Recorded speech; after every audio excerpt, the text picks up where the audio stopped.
L'histoire de la monnaie. Bonjour et bienvenue sur notre chaîne. Aujourd'hui, nous allons plonger dans une histoire fascinante, celle de la monnaie, un élément central de nos vies et de nos sociétés. Comment sommes-nous passés du troc aux crypto-monnaies? Quels ont été les grands tournants dans cette évolution? Installez-vous confortablement, c'est parti pour un voyage à travers le temps. Tout commence avec le troc. Imaginez, vous avez du blé, mais vous avez besoin de viande. Vous trouvez un éleveur qui veut bien échanger, mais seulement si vous avez la bonne quantité de blé qu'il recherche. Problème, si vos besoins ne correspondent pas, l'échange devient impossible. De plus, le troc ne permet pas de stocker de la valeur. Des denrées périssables comme des fruits perdent rapidement leur utilité. C'est pour surmonter ces limites que l'humanité a cherché d'autres solutions. Pour faciliter les échanges, des objets précieux et utiles sont devenus des monnaies. Les coquillages, comme le kauri, étaient très prisés en Afrique et en Asie. Les métaux précieux comme l'or et l'argent ont marqué un tournant majeur grâce à leur durabilité et leur valeur universelle.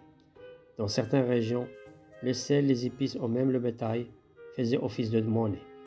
Ces monnaies avaient une valeur intrinsèque, ce qui les rendait beaucoup plus pratiques que le troc.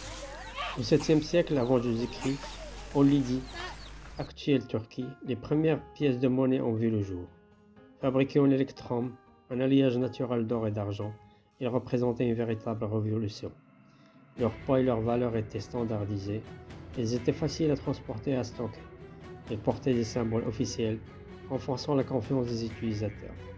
Les pièces ont rapidement conquis le monde antique, devenant un outil essentiel pour les échanges. La monnaie a continué d'évoluer vers l'apparition des papiers-monnaies. En Chine, les premiers billets sont apparus sous la dynastie de Tang au 7e siècle, mais leur usage s'est généralisé sous les Song au 11e siècle. En Europe, les billets sont arrivés plus tard, au XVIIe siècle avec des banques comme la Banque d'Angleterre. Le papier-monnaie repose sur un concept clé, la confiance dans l'autorité qu'il émet. Au XIXe siècle, l'étalon or a dominé. Chaque unité de monnaie correspondait à une quantité fixe d'or. Ce système a apporté une grande stabilité aux échanges internationaux. Mais en 1971, sous la présidence de Richard Nixon, les États-Unis ont abandonné cet étalon, mettant fin au système de Bretton Woods. Depuis, les monnaies sont dites fiduciaires. Leur valeur repose uniquement sur la confiance et la régulation des banques centrales. Avec l'avènement d'Internet, la monnaie a pris une nouvelle dimension. Les cartes bancaires et les paiements électroniques ont simplifié les transactions. Les crypto-monnaies, comme le Bitcoin créé en 2009, ont introduit une monnaie décentralisée basée sur la technologie blockchain. Ces monnaies numériques offrent une alternative au système traditionnel, mais soulèvent aussi des questions sur leur durabilité et leur régulation. L'histoire de la monnaie est une aventure incroyable qui reflète les transformations économiques, sociales et technologiques des sociétés humaines. Des trocs au système numérique, la monnaie reste au cœur de nos interactions économiques.